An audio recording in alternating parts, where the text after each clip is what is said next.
चमत्कारी पेड़ और तीन दोस्त। गांव सोनपुर के पास एक घना जंगल था। वहां के लोग कहते थे कि जंगल के बीचों बीच एक चमत्कारी पेड़ है जो सच्चे दिल से मांगी गई मुरादें पूरी करता है। लेकिन वहां तक पहुंचने का रास्ता बहुत कठिन था। तीन दोस्तों का निर्णय। सोनपुर में तीन दोस्त रहते थे, रवि, अजय और मोहित। वे तीनों हमेशा रोमांचक सफर पर जाने के लिए तैयार रहते थे। जब उन्होंने चमत्कारी पेड़ की कहानी सुनी तो वे बहुत उत्साहित हुए। रवि ने कहा, हमें इस पेड़ को खोजना चाहिए। अगर यह सच में चमत्कारी है तो हमारी किस्मत बदल सकती है। अजय ने सिर हिलाते हुए कहा, लेकिन यह जंगल बहुत खतरनाक है, हमें सावधानी से जाना होगा। मोहित ने हंसते हुए कहा, डरने की जरूरत नहीं, अगर हम साथ हैं तो कुछ भी मुश्किल नहीं।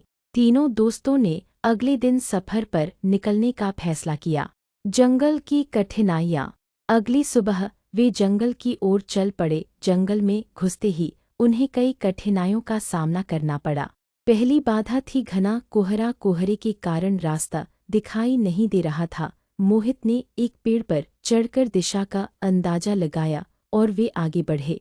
दूसरी बाधा थी भूख और प्यास। चलते चलते वे बहुत थक चुके थे, लेकिन उन्हें खाने को कुछ नहीं मिला। तभी अजय को एक झरना दिखाई दिया जहां से उन्होंने पानी पिया और कुछ फल तोड़कर खाए।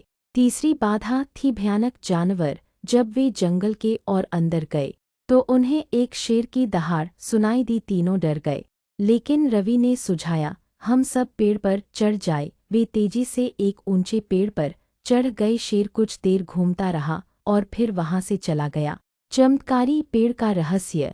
तीनों दोस्त आगे बढ़ते रहे और अंततः उन्हें चमत्कारी पेड़ दिखाई दिया। पेड़ बहुत ऊंचा था और उसकी चमकती हुई पत्तियां हवा में झिलमिला रही थीं। उसके तने पर कुछ अजीब संकेत बने हुए थे। रवि ने उत्साहित होकर कहा, चलो अपनी इच्छाएं मांगते हैं। अजय ने कहा, पहले हमें यह समझना होगा कि यह पेड़ किस तरह काम करता है। मोहित ने पेड़ के पास जाकर धीरे से पूछा, क्या तुम हमारी मुरादें पूरी करोगे?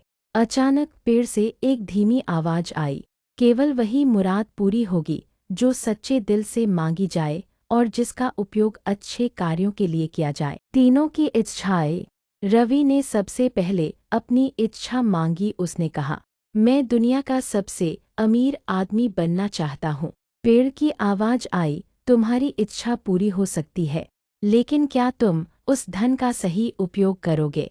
रवि सोच में पड़ गया। उसे एहसास हुआ कि केवल धन होने से जीवन सार्थक नहीं होता। उसने अपनी इच्छा बदलकर कहा, मैं ऐसा व्यक्ति बनना चाहता हूँ जो दूसरों की मदद कर सके। पेड़ ने कहा, तथास्तु। अब बारी थी अजय की। उसने कहा, मैं बहुत ताकतवर बनना चाहता हूँ। पेड़ ने पूछा, तुम अपनी ताकत का उपयोग किस लिए करोगे? अजय ने सोचा और फिर कहा, मैं अपनी ताकत का उपयोग गरीबों और निर्बलों की रक्षा के लिए करूँगा। पेड़ ने उत्तर दिया, तथास्तु। अब मोहित की बारी आई। उसने कहा, मैं सबसे बुद्धिमान व्यक्ति बनना चाहता हूँ। पेड़ ने पूछा, बुद्धि का सही उपयोग करोगे? मोहित ने कहा, हाँ, मैं अपनी बुद्धि से नए आविष्कार करूँगा और लोगों की जिंदगी आसान बनाऊंगा। पेड़ ने कहा, तथास्तु। सफलता और सेवा। तीनों दोस्त गांव लौटे। रवि ने अपनी संपत्ति से स्कूल और अस्पताल बनवाए। अजय एक साहसी योद्धा बन गया और गांव की रक्षा करने लगा। मोहित ने कई नए आविष्कार किए जिससे लोगों की जिंदगी आसान हो गई। उनका जीवन पहले से कहीं ज्यादा खुशहाल और अर्थपूर्ण बन गया। शिक्षा। यह कहानी हमें सिखाती है कि धन, शक्ति और बुद्धि का सही उपयोग ही हमें सच्ची सफलता दिलाता है।